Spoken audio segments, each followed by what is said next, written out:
더 해빙, 부와 행운을 끌어당기는 힘. 이서윤, 홍주연. 수호 서재. 1. 부와 행운을 가져다주는 운명. 내 40번째 생일이 돌아왔다. 아버지를 떠나보낸 데다 40대가 되고 나니 모든 것이 이전과 달라 보였다.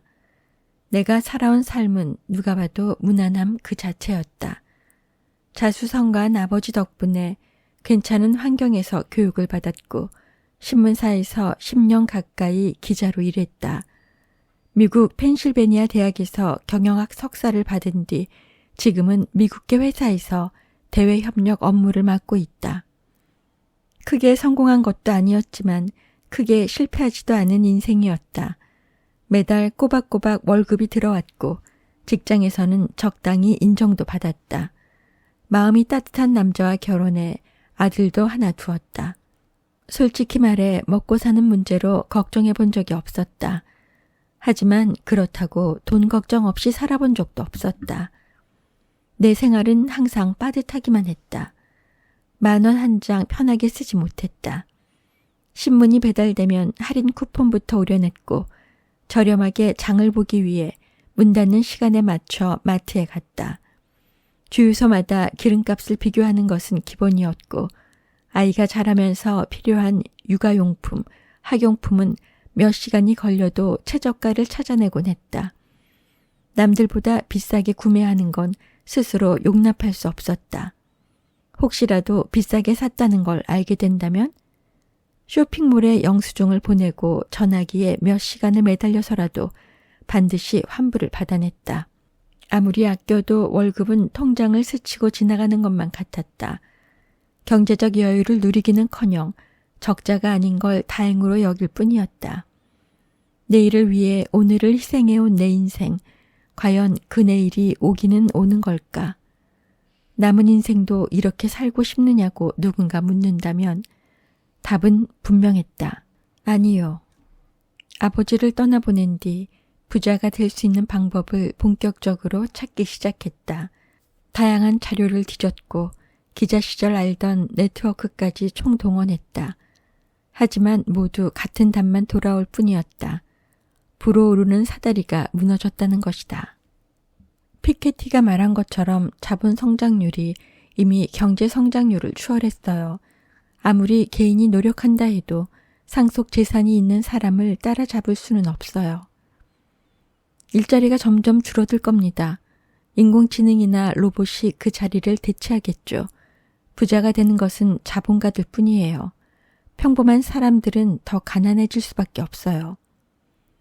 취재하면서 만난 젊은이들도 나와 같은 마음이었다. 그들도 부자가 되는 방법을 간절하게 알고 싶다고 했다. 부모님께선 늘 같은 말씀이세요. 아끼고 저축하라는 거죠. 하지만 부모님처럼 살고 싶지는 않아요. 미래를 위해 지금을 희생하는 삶을 살고 싶지는 않아요. 월급이 나오면 뭐 하나요? 집세, 학자금 대출에 생활비까지 빠져나가고 나면 끝인데요. 결혼해서 아이까지 낳으면 돈이 더 들어가겠죠? 당연히 나를 위해서는 한 푼도 못 쓸 거예요. 집을 사는 거요? 꿈도 못 꿀 일이죠. 갈수록 부자 되는 것이 힘들어진다고 하잖아요. 그런데 실제로는 부를 쌓은 사람들이 더 많아 보이는 것 같아요. 그들의 비밀은 뭘까요? 저도 부자가 될 수 있을까요? 누구에게 물어도 돌아오는 것은 절망뿐이었다. 그때 누군가 알려주었다. 답을 아는 이가 있다고. 바로 부자들의 구루였다. 그 이야기를 듣는 순간 불이 번쩍 들어오는 것 같았다. 10년 전에 나도 그녀를 만난 적이 있었다. 당시 나는 한 신문사에서 주말팀 기자로 일하고 있었다. 주말에 가볍게 읽을 기사를 쓰는 것이 내 일이었다. 다른 기자들과 함께 와인 모임에 갔을 때 흥미로운 이야기 하나를 들었다. 부자들의 구루가 있다는 것이다. 이름은 이서윤. 대단한 부자들이 추종한다는 그녀는 명문대를 졸업한 20대 여성이었다. 그녀에 대한 이야기는 들을수록 놀랍기만 했다. 부와 행운을 주는 운명으로 할머니에게 낙점된 뒤 사주를 배우기 시작한 것이 7살. 이후 동서양에 전해지는 고전을 스스로 깨우치며 수만 건에 달하는 사례를 직접 분석했다고 한다. 그녀와 이야기를 나눈 세계적인 기업가들도 감탄을 금치 못했다고 한다. 어디서도 보지 못한 통찰력이라고 하면서. 엄청 재미있는 이야기네. 어떤 분인지 더 듣고 싶은데? 내가 깊은 관심을 보이자 동료는 와인을 한 모금 더 마시고는 말을 이어갔다. 가장 흥미로운 부분이 뭔지 알아? 그녀를 만난 사람들은 모두 다른 이를 만난 것처럼 말한다는 거야. 나는 너무 궁금한 나머지 입이 마르고 목이 탔다. 누구는 현명한 스승 같다고 하고 또 누구는 사람을 매혹시키는 마녀 같았다고 해. 순수한 소녀 같다는 사람도 있고. 오호, 그래? 그녀를 만난 사람들이 공통적으로 하는 말이 있어. 구루에게 찾아간 뒤 인생이 뒤바뀌었다고. 행운을 만났고 기회를 잡았고 결정적으로 더 부자가 되었다고. 본능적인 감이 왔다. 이건 좋은 기삿거리다. 인터뷰를 핑계로 직접 그녀를 만나보고 싶은 마음도 있었다. 도대체 어떤 사람일지 너무도 궁금했기 때문이다. 백방으로 수소문한 끝에 어렵게 약속을 잡을 수 있었다. 인터뷰 날이 되었다. 건물 로비에 서서 그녀를 기다리고 있었다. 커다란 유리문이 열리며 누군가 들어왔다. 누구나 인생에서 바로 어제처럼 기억나는 순간이 있다. 당시의 공기와 분위기, 소리까지 생생하게 떠오르면서. 처음 서윤을 만났을 때도 그랬다. 나는 지금도 그날을 잊을 수 없다. 문에 들어서는 그녀의 모습이 선명하지는 않았으나 그녀가 구루임을 한눈에 알아볼 수 있었다. 주변에 흐르는 공기의 느낌이 달랐던 것이다. 새벽 안개에 휩싸인 듯 신비로운 분위기가 감돌았다. 수많은 사람들을 만났지만 이런 느낌은 처음이었다. 잔뜩 긴장한 나는 얼어붙은 듯 서 있었다. 서윤이 내 앞으로 다가와 손을 내밀고 악수를 청했다. 홍주연 기자님이시죠? 만나서 반가워요. 잠시 머뭇거린 뒤 입을 열었다. 아, 안녕하세요. 어떻게 불러드려야 할지. 제 이름으로 부르시면 돼요. 달콤한 음악처럼 들리는 목소리였다. 긴 팔다리에 하늘하늘한 몸매의 서윤은 우아하고 당당한 자세로 서 있었다. 우윳빛 동그란 얼굴과 반듯한 코, 미소 지을 때마다 반짝이는 아몬드 모양의 눈까지. 전형적인 미인이라고 할 수는 없었지만 우아하고 매혹적인 모습이었다. 서윤은 20대 후반인 실제 나이보다 훨씬 어리게 보였다. 신비로운 광채를 띠고 있는 그 눈빛만 빼고. 그날의 인터뷰는 마치 마법처럼 흘러갔다. 대화에 흠뻑 빠진 나머지 아무것도 보이지 않을 정도였다. 구루가 보여주는 통찰력에 저절로 감탄이 나왔다. 서윤은 카리스마 넘치게 대화를 이끌다가 지혜롭게 답을 주었고 이해하기 쉬운 말로 내 마음을 위로해 주었다. 인터뷰가 끝날 때쯤 마지막으로 궁금한 것을 물어보았다. 앞으로 어떤 계획이 있으신지요? 국내의 부자 수만 명의 사례를 종합해서 부와 마음가짐 사이의 상관관계를 분석하고 있답니다. 우와, 말씀만 들어도 가슴이 설레는데요. 그 과업이 완성되면 부자들의 비밀이 밝혀지겠네요. 헤어지기 직전에 서윤이 내 손을 살짝 잡았다. 아직 인식하지 못하겠지만 홍 기자님은 지금 새장 속에 갇혀 있어요. 10년 안에 그 새장을 탈출하려고 한다면 우리는 다시 만날 수 있을 거예요. 무슨 말인지 알 수가 없었기에 뭐라고 답을 하지 못했다. 하지만 10년이 흐른 지금 다시 만날 수 있을 거라는 그 말이 음악처럼 생생하게 내 귀를 울리고 있었다.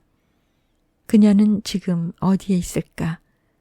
나에게 했던 말을 기억하고 있을까? 2. 구루를 찾아서. 구루의 근황을 알아내기 위해 나는 인터넷을 맹렬하게 검색하고 주변을 탐문했다. 나와 만난 이후 서윤은 저술 및 강연 활동에 몰두한 것 같았다. 통찰력이 깊어질수록 명성도 높아졌고 자연히 따르는 사람들도 늘어난 듯했다. 그녀를 만나기 위해서는 2년 이상 기다려야 한다고들 했으니까. 경제 위기가 닥치거나 대기업의 인사가 있을 때면 그녀의 집 앞은 사람들로 북새통을 이룬다고 했다. 그런 서윤이 최근 들어 좌치를 감추었단다. 예전처럼 부자들의 자문에 응하지 않았다는 것이었다. 곤경을 겪은 것은 그녀에게 의지했던 사람들이었다.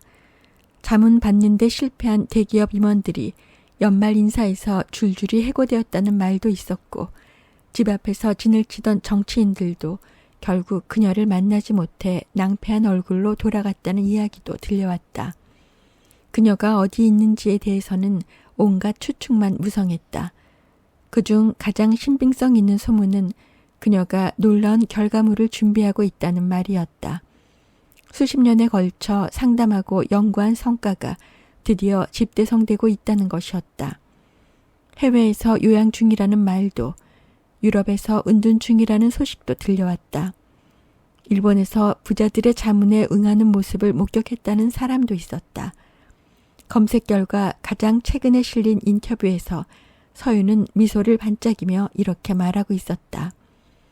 수만 명의 데이터를 종합해서 그 비밀을 분석해보니 답은 하나로 통하고 있었어요. 하지만 그 답이 무엇인지 적혀 있지는 않았다. 드디어 부자들의 비밀이 밝혀진 것일까? 마음이 급해졌다. 가능하면 빨리 그 답을 듣고 싶었다. 간신히 이메일 주소를 알아낸 뒤 나는 온 마음을 다해 편지를 썼다. 먼저 10년 전의 만남을 언급하며 나를 기억하는지 물었다. 아버지가 남긴 유언을 지키기 위해 부자가 되고 싶다는 말도 덧붙였다.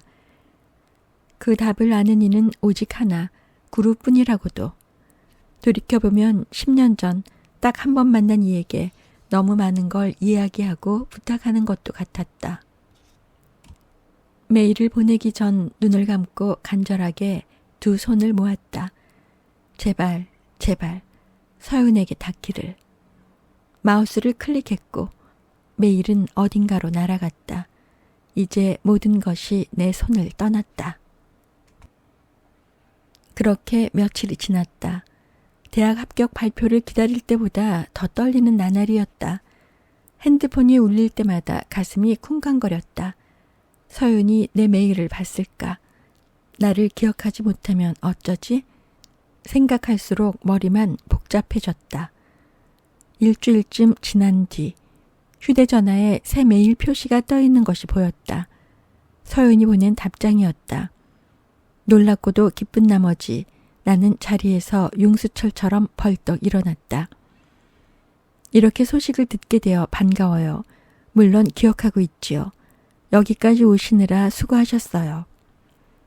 연락이 올 걸 알았다는 듯 차분한 문장이었다. 서윤은 아버지를 여인 것에 대해 따뜻한 위로를 건넨 뒤 자신이 지금 유럽에 머물고 있다고 전했다. 그 다음에 쓴 문장은 몇 번을 읽어도 믿기 힘들 정도였다. 온몸에 짜릿한 전율이 지나갔다. 이제 때가 되었어요. 세상에 우연은 없다고 말했던 것 기억하세요? 이 모든 것은 오랫동안 준비된 하나의 기적이랍니다. 언제든 찾아와도 된다는 말이었다. 그 문구를 읽자마자 나는 자리를 박차고 일어났다. 컴퓨터를 켜고 답장을 쓴 뒤 곧장 이탈리아행 티켓을 예약했다. 서울을 떠난 지 12시간 후 비행기는 밀라노 공항에 착륙했다. 서윤이 머무는 호텔은 아름다운 경치로 유명한 코모호수 인근이었다. 공항에서 차를 빌린 뒤 나는 곧장 그곳으로 향했다.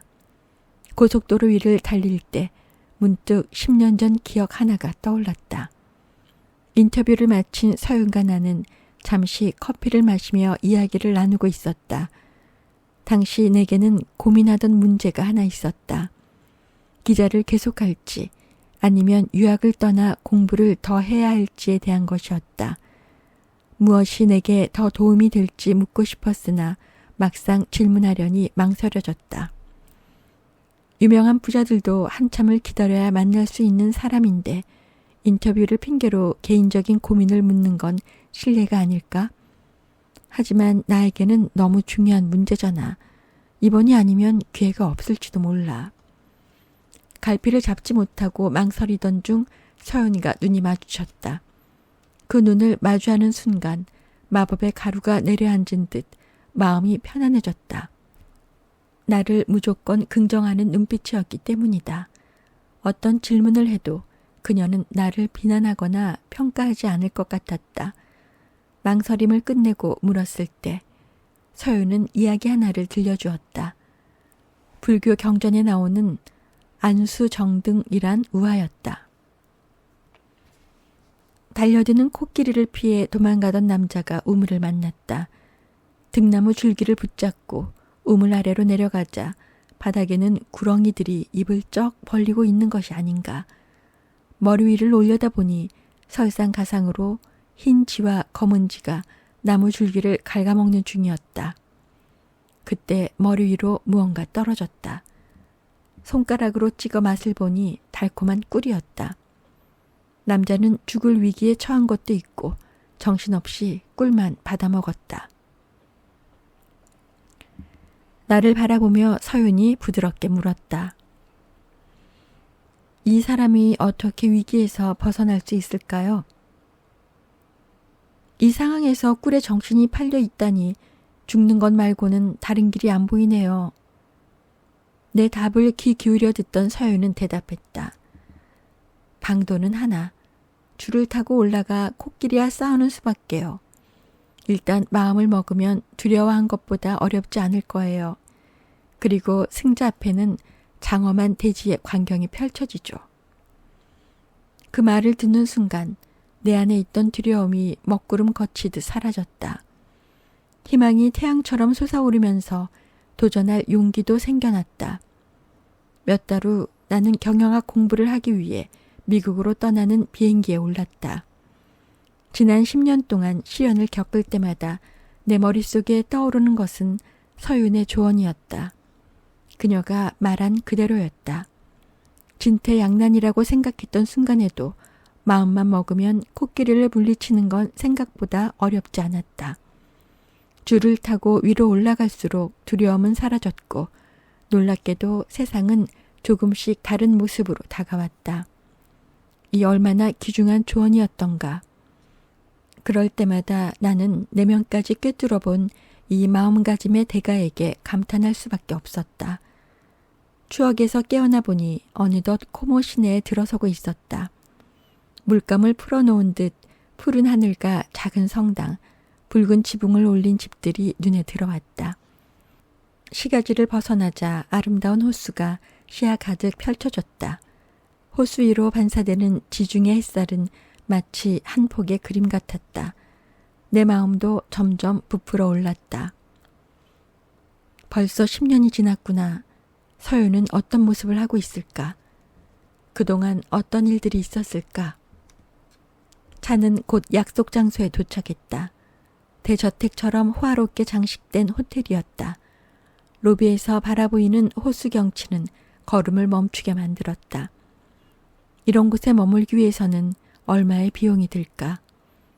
휘황찬란한 로비에 서 있는 나는 조금 위축이 되었다. 내가 입은 검정 재킷과 흰 셔츠는 어쩐지 이곳과 어울리지 않은 듯했다. 나는 잔뜩 긴장한 채 애꿎은 노트북 가방만 부여잡고 서 있었다. 그때였다. 어디선가 호수처럼 잔잔하고 투명한 음성이 들려왔다. 멀리 오시느라 고생 많으셨어요. 3. 재회. 목소리가 들려오는 곳을 향해 돌아서자 호수를 배경으로 서 있는 한 사람의 실루엣이 보였다. 반짝이는 호수가 등 뒤에 있어서인지 얼굴이 선명하게 보이지 않았다. 하지만 누구인지는 한눈에 알아볼 수 있었다. 10년 전 그때와 마찬가지로 주변 공기가 달랐기 때문이다. 서윤은 어깨선이 드러나는 무릎 길이의 블랙 원피스 차림이었다. 흑갈색 머리카락은 부드럽게 물결치고 있었다. 키가 크지는 않았지만 그녀에게는 주변을 압도하는 위험 있는 존재감이 있었다. 그녀가 천천히 다가왔다. 놀랍게도 그 몇 초 동안 서윤이 계속 다르게 보였다. 꽃이 만개한 봄, 정열의 여름, 낙엽이 내리는 가을과 차가운 겨울, 이 모든 계절이 그녀의 눈 속에서 차례차례 지나갔다. 오랜만에 인사드리게 되었네요. 바쁘실 텐데 이렇게 시간을 내주셔서 감사합니다. 떨리는 가슴을 억누르며 인사말을 건넸다. 내 앞에서 걸음을 멈춘 그녀에게서는 자스민과 머스크를 합친 듯한 고혹적인 향기가 풍겨왔다. 20대 시절 서윤이 싱그러운 봄 장미였다면 지금의 그녀는 한여름 태양 아래 만개한 장미 같았다. 강렬하면서도 편안했다. 생각보다 얼굴이 좋으시네요. 다행이에요. 따뜻한 그 한마디 말에 하마터면 눈물이 나올 뻔했다. 순간 아버지를 잃은 슬픔이 떠올랐기 때문이었다. 은은하게 미소를 지으며 서윤은 나를 자신이 머무는 스위트룸으로 안내했다. 그녀가 전화기를 들고 커피를 주문하는 사이 나는 방을 이리저리 둘러보았다. 오크톤 가구 한가운데 붓으로 물감을 콕 찍어 놓은 듯 짙은 보라색 소파가 놓여 있었다. 창밖으로 보이는 호수는 또 다른 아름다움으로 반짝였다. 서윤이 은둔했다는 장소가 혹시 여기일까? 정말 아름다워요. 그동안 이곳에 머무르셨던 건지요? 그녀는 부드럽게 고개를 저었다. 아니요, 저도 사흘 전에 도착했어요. 그러시군요. 연락이 닿지 않는다고 애태우는 사람들이 많던데. 서윤은 내 팔을 다정하게 토닥이며 말했다. 그래도 만날 사람은 이렇게 만나게 되네요.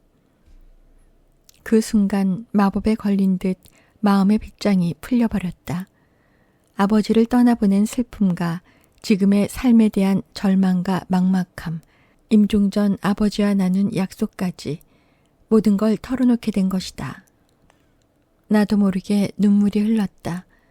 아버지가 돌아가신 뒤 남들 앞에서 울어본 적이 없었는데 서연을 만나자 신기할이 많지 내 아픔에 솔직해질 수 있었다. 서윤은 울고 있는 내 손을 따뜻하게 잡아준 뒤 조용히 손수건을 건넸다. 따뜻하고 사려 깊은 눈빛이었다. 있는 그대로의 슬픔에 충분히 머무르는 것이 중요해요. 그래야 슬픔이 고여있지 않고 강물처럼 흘러가게 되죠. 눈물을 참지 않자 마음이 후련해지고 편안해졌다. 나는 솔직한 심정을 이어 고백했다. 아버지가 살아온 인생을 생각하면서 많은 것을 깨닫게 되었어요. 아버지에게 받은 것이 많지만 평생을 희생하며 살고 싶지는 않아요. 저는 자유롭게 인생을 즐기고 싶어요. 그때 문에서 노크 소리가 들려왔다. 주문한 커피가 도착한 것이다. 직원이 커피잔을 내려놓은 짧은 시간 동안에도 나는 계속 망설이고 있었다. 입안을 맴돌고 있는 질문, 나를 여기까지 데려온 그 질문을 지금 해도 될까? 직원이 커피를 따르자 방 안 가득 커피향이 차올랐다. 시선을 옮기자 맞은편에 앉아있던 서윤과 눈이 마주쳤다. 눈이 마주친 순간 내가 망설이고 있었다는 사실도 잊은 채 여가 되지 않은 단 하나의 질문이 나왔다. 어떻게 하면 부자가 될 수 있을까요? 답을 주는 대신 서윤이 고요하게 커피잔을 들었다. 금빛과 핑크빛으로 어우러진 장미가 새겨진 찻잔이었다. 서윤은 커피잔을 감싸쥐고 차분하게 향기를 맡은 뒤 은은한 미소를 지으며 커피를 한 모금 마셨다. 그 순간 컵에 그려진 장미가 활짝 피어나는 것 같았다. 커피를 마신 그녀가 고개를 들었다. 나는 숨을 죽였다. 답은 해빙이죠.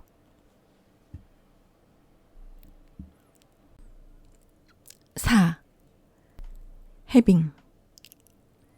서윤이 단어 하나하나에 힘을 주며 리듬감 있게 말했다. 지금 가지고 있음을 느끼는 것, 단어 그대로예요. 혹시 선문답인 걸까? 스스로 답을 찾을 때까지 상관없는 것처럼 들리는 질문을 따라가야 하는, 맞추기 힘들 정도로 어려운 질문이 나오면 어쩌지? 서윤은 조용히 창밖을 바라보았다. 그녀의 시선을 따라 고개를 돌리자 화려한 벨벳 커튼 뒤로 진한 코발트빛 호수가 보였다. 잠시 그 전경을 응시하던 서윤이 입을 열었다. 세상에는 정말 많은 돈이 있답니다. 물에 손을 담그면 시원한 감촉을 느낄 수 있듯 우리도 얼마든지 돈을 누리고 풍요를 느낄 수 있어요. 그것이 해빙, 우리 안의 힘이죠. 그리고 해빙은 우리가 자연스럽게 더 많은 부를 향해 흘러갈 수 있도록 해주죠. 잠시 호흡을 가다듬은 뒤 문제의 그 단어에 집중해 보았다. 그럼 해빙이란 무엇인지요? 서윤은 다시 조용히 커피를 마셨다. 잠시의 침묵이 묘한 여운을 남겼다. 잔을 내려놓은 그녀가 이번에는 손을 들어 무언가를 가리켰다. 탁자 위에 놓여있는 내 휴대전화였다. 이 휴대전화 언제 사셨나요? 1년쯤 된 것 같아요. 신상이라고 해서 산 걸로 기억해요. 어리둥절했지만 나는 순순히 대화를 따라갔다. 그럼 1년 전으로 돌아가 보죠. 이것을 살 때 어떤 느낌이셨어요? 아, 저 휴대전화. 당시 가장 비싼 신제품 아니었던가? 저걸 사면서 어찌나 마음을 졸였던지. 사실 처음 봤을 때는 확 마음이 당겼다. 저것만 쓰면 좀 더 스마트하게 업무를 처리할 수 있을 것 같았고 자연스레 좀 더 멋진 커리어 우먼처럼 보일 것 같았다. 한편으로는 이런 생각도 들었다. 이렇게 비싼 물건을 사도 될까? 더 싼 걸 사도 별 문제가 없을 텐데. 한참을 고민한 끝에 카드를 긁었다. 그것도 6개월 할부로. 영수증이 출력되는 소리가 들리자 마음이 또다시 심란해졌다. 돈을 너무 많이 쓴 걸까? 지금 실수하고 있는 건 아니겠지? 이후 카드 고지서가 날아올 때마다 나는 자책하곤 했다. 쓸데없이 낭비한 것 같았기 때문이다. 얼마일까 생각하고 너무 비싼 건 아닐까 고민하고 이걸 사도 될지 망설였죠. 막상 사고 나서는 죄책감과 후회로 괴로웠어요. 그렇게 긍정적인 감정들을 느끼지 못하셨군요. 맞아요. 유쾌한 기분이 아니었어요. 합류하려고 노력했지만 마음이 계속 불편했어요. 서윤이 맑은 목소리로 말했다. 해빙은 돈을 쓰는 이 순간 가지고 있음을 충만하게 느끼는 것이에요. 어떻게 부자가 될 수 있는지 물어보셨지요? 여러 답이 있겠지만 부자가 되는 가장 간단하고 효율적인 방법은 이것이에요. 묻고 싶은 것이 너무도 많았다. 물건을 사면 돈이 빠져나가는 것 아닌가? 사고 싶은 것을 참아야만 나에게 돈이 남아있을 것 같은데 쓰면서 동시에 있다는 걸 느끼라니 두 마리 토끼를 한 번에 잡으라는 말처럼 들렸다. 혼란스러워하는 나를 보고 서윤이 부드럽게 일러주었다. 자, 홍 기자님이 한 달에 10만 달러를 번다고 상상해보세요. 그리고 오늘 다시 이 휴대전화를 산다고 해보죠. 이번에도 같은 기분일까요? 눈을 감고 통장에 거액이 찍히는 장면을 그려보았다. 그 즉시 짜릿한 쾌감이 온몸을 지나가는 것 같았다. 입가에는 저절로 미소가 떠올랐다. 잠시 후 휴대전화를 다시 봤을 때 나는 깜짝 놀랄 수밖에 없었다. 느낌이 180도로 달라진 것이다. 비싸게만 보이던 그 전화기가 이제는 만만하게 느껴졌다. 이건 뭐 전혀 부담이 안 되네. 기분 좋게 사도 되겠어. 돈이 충분한데 뭐 어때? 여기까지 생각하고 빠르게 대답했다. 생각만 해도 기분이 좋아져요. 해빙의 느낌이 이런 걸까요? 어떤 느낌인지 이야기해보세요. 서윤이 눈을 반짝이며 몸을 바싹 기울였다. 내 말이 세상에서 가장 소중하다는 표정이었다. 월급이 충분히 많다고 상상하자 휴대전화를 사는 것이 즐겁게 느껴져요. 돈이 계속 들어올 테니 걱정할 것도 없겠지요. 핸드폰이 돈이 있다는 증거가 된다고 생각하니 오히려 기분이 좋아지는걸요. 서윤이 환하게 웃으며 활기차게 말했다. 바로 그거예요. 기분 좋은 느낌. 원하는 것과 교환할 만한 돈을 갖고 있다는 건 정말 좋은 느낌이죠. 기자 시절 경영인이나 부자들을 만나 인터뷰할 기회가 많았다. 어떻게 부자가 되었냐는 질문에 그들은 뻔한 답을 알려주곤 했다. 운이 좋았다. 시장의 기회를 잘 포착했다. 좋은 사람들을 만난 덕이다. 사실 뜬구름 잡는 이야기처럼 들릴 때도 있었고 핵심을 숨기고 있는 듯한 기분이 들 때도 있었다. 그렇다고 질문하는 나에게 집중하는 것 같지도 않았다. 하지만 서윤은 그 모두와 달랐다. 마치 나만의 구루가 된 것처럼 온 마음을 다해 정성을 쏟고 있었다. 내 마음을 살피며 세심하게 질문을 골랐고 내가 잘 따라오도록 최대한 배려하는 모습이었다. 부자들이 그토록 서연을 따르는 이유도 여기에 있는 걸까? 5. 해빙의 비밀.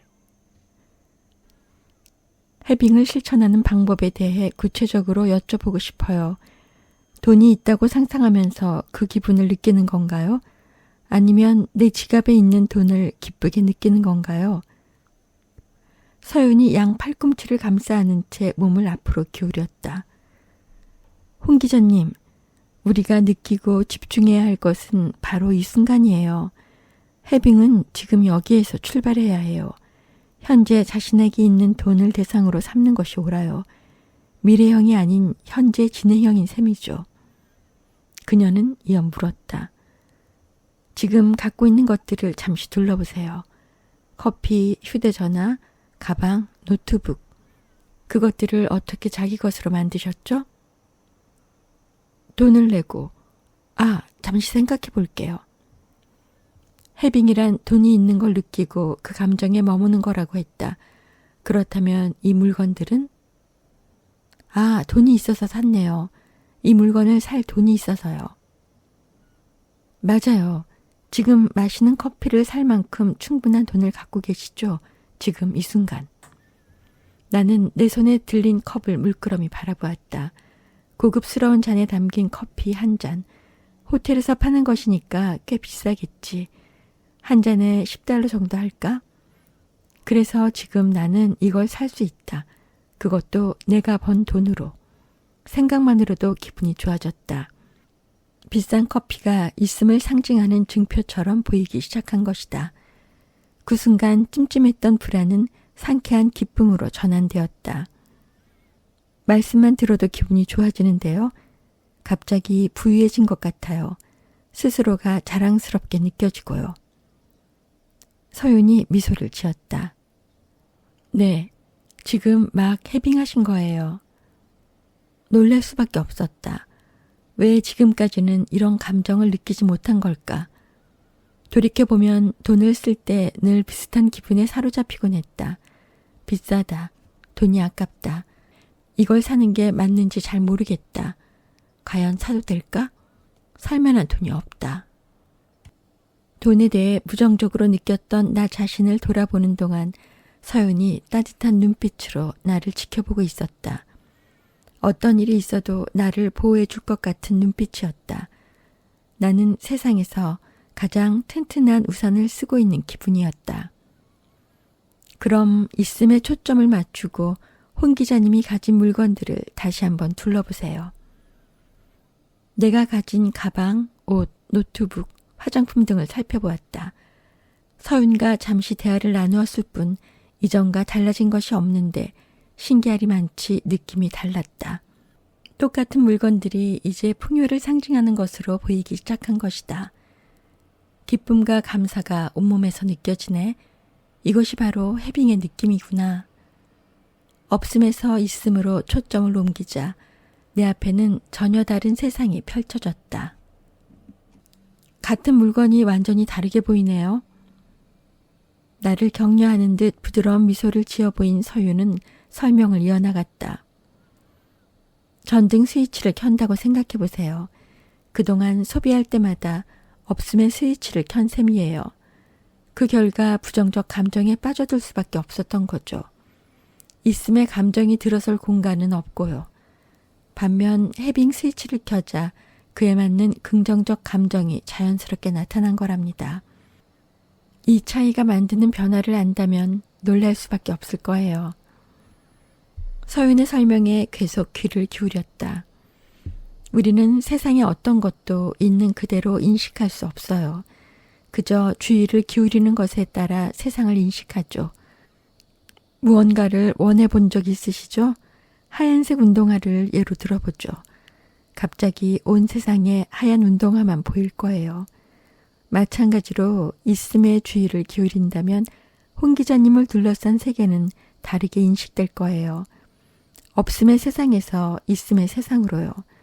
그 감정의 파장이 홍 기자님의 세상을 바꿔가죠. 예리한 분석이었다. 늘 쪼들리는 것처럼 느껴졌던 이유가 거기에 있었다. 없음의 렌즈를 통해 세상을 바라본 탓이었다. 생각해보면 나만 그런 것도 아니었다. 직장 동료나 친구들도 늘 같은 불평을 했으니깐. 맞벌이로 일하는 동료 하나도 그랬다. 도심에 위치한 아파트에 살면서 두 아이를 사립 유치원에 보내는 그는 누가 봐도 괜찮은 중산층이었다. 그럼에도 그는 늘 돈이 없다고 투덜댔다. 유치원비 내고 베비시터 월급 주고 세금에 보험료까지 내고 나면 남는 게 하나도 없어. 둘이 벌면 뭘 해? 월급은 금세 어디론가 사라지는데. 또 다른 친구의 남편은 돈 많이 벌기로 소문난 변호사였다. 우리는 그녀가 부러워 죽겠는데 막상 그 친구는 불안하단다. 주변에 부자가 너무 많아. 누구는 호화로운 별장을 샀다고 하고 누구는 수억짜리 차를 뽑았다고 해. 퍼스트 클래스를 타고 놀러 가는 친구도 있고. 그 사람들을 보면 나만 돈이 없는 기분이야. 어쩌면 이 세상이 우리에게 결핍을 입력하고 있는 것은 아닐까? 신문을 읽다 보면 경제 위기는 코앞에 닥친 일이다. SNS는 온통 명품백이나 좋은 집, 비싼 스포츠카를 찍어놓은 사진들 뿐이다. 어디를 둘러봐도 모두들 이렇게만 외치는 듯하다. 넌 돈이 없어. 내가 지금 제대로 이해한 것인지 확인하고 싶어 다시 한번 물어보았다. 없음에서 있음으로 렌즈를 바꾸는 방법이 바로 해빙인가요? 네, 맞아요. 사실 렌즈를 바꾼다는 것이 그렇게 만만치 않아요. 지금까지 살면서 단단하게 굳어진 고정관념과 인식을 바꾸는 작업이 그리 쉬울 리 없죠. 그런데 해빙은 지금부터 바로 할 수 있는 방법이에요. 작은 것에서 시작할 수 있으며 가장 빠르고 효율적으로 그 렌즈를 바꿀 수 있죠. 매일 돈을 쓸 때마다 해빙을 하고 그 느낌을 바라보고 그 감정을 조금씩 키워가기만 하면 돼요. 그루스 컷. 우리가 느끼고 집중해야 할 것은 바로 이 순간이에요. 해빙은 지금 이 현실에서 출발해야 해요. 미래형이 아닌 현재 진행형인 셈이죠. 해빙은 우리 렌즈를 없음에서 있음으로 바꾸는 방법이에요. 있음의 주의를 기울일 때 당신을 둘러싼 세계는 다르게 인식될 거예요. 없음의 세상에서 있음의 세상으로. 케이스 스터디. 해빙으로 위기를 벗어난 사업가. 한 번은 한 사업가가 사색이 되어 구루 서윤을 찾아왔다. 새로운 기술에 300만 달러를 투자했으나 개발이 늦어지면서 문제가 생긴 것이다. 큰일 났습니다. 회사 돈이 곧 바닥나게 생겼어요. 이번 달 월급을 줄 수 있을지도 모르겠습니다. 이러다 부도라도 나면 어쩌죠? 거리로 나앉을까 봐 두려워서 잠도 오지 않습니다. 사업가를 진정시킨 뒤 서윤은 부드럽게 말했다. 앞으로 3년 동안 부도가 나는 운은 없어요. 오히려 내년 하반기에는 반드시 큰 돈을 버는 쪽으로 반전의 흐름이 오게 되네요. 원래 큰돈이 들어오기 직전에 돈의 흐름이 사소하게 막힐 수 있어요. 마치 병목 현상처럼요. 다만 많은 사람들이 불안과 두려움에 얽매여 그 시기에 돈이 들어오는 입구를 막아버리고 큰 물결을 타지 못하죠. 지금 눈앞에 원치 않는 일이 벌어질 수 있어요. 하지만 해빙을 하면서 이 시기를 잘 보낸다면 1년 후 지금 기대하는 것 이상의 돈을 만지게 될 거예요. 다음 날 아침이 되자 사업가는 거울을 보고 이렇게 말했다. 오늘을 버틸 자금이 있다니 다행이다. 돈이 있는 걸 느끼면서 열심히 일해야지. 월급날에는 이렇게 말했다. 직원들에게 월급을 주고도 회사를 운영할 돈이 남아있어 정말 감사한 일이야. 있는 것에 집중하자 작은 행운들이 찾아오기 시작했다. 로열티가 조금씩 들어오면서 회사가 몇 주, 나아가 몇 달을 버티게 된 것이다. 해빙에 대해 확신을 갖게 된 사업가는 기술 개발에 전념하면서 거래처도 하나씩 넓혀나갔다. 1년 후 사업가가 서윤을 다시 찾아왔다. 감사의 뜻으로 근사한 저녁을 대접하겠다고 하면서 그는 이렇게 말했다. 말씀하신 대로 있음에 집중했더니 놀라운 일이 일어났습니다. 개발한 기술이 해외에 팔리면서 큰 돈을 벌게 되었어요. 정말 감사합니다. 6. 누구나 부자가 될 수 있다. 누구든 해빙을 할 수 있다는 말씀은 해빙을 하면 누구나 부자가 될 수 있다는 걸까요?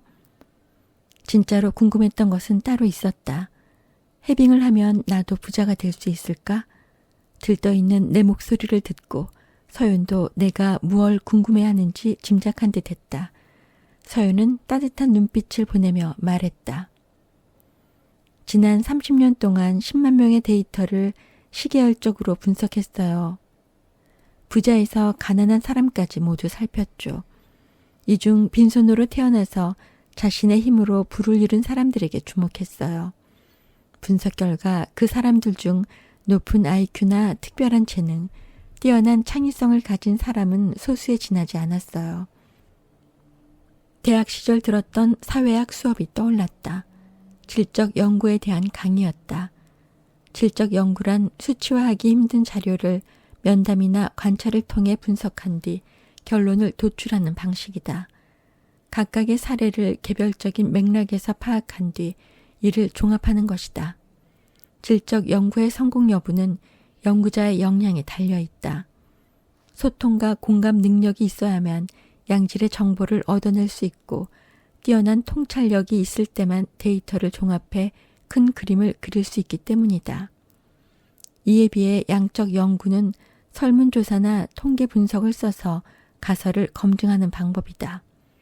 지난 수십 년 동안 부자들을 연구한 학자들이 사용한 것도 이 방식이다. 하지만 설문과 통계만으로는 그 비밀에 접근하는 데 한계가 있었다. 기존에 실시된 조사가 대부분 실패로 돌아간 것도 이 이유에서였다. 부의 비밀을 밝히기 위해 서윤이 사용한 방법은 질적 연구 방식이었다. 이제야 알 것 같았다. 아무도 성공하지 못한 그 연구를 서윤이 완수하게 된 비밀을. 조사 기량뿐 아니라 공감 능력과 통찰력까지 연구에 필요한 모든 역량이 그녀에게 있었기 때문이었다. 서윤이 차분하게 설명을 이어갔다. 좋아요, 구독 부탁드립니다.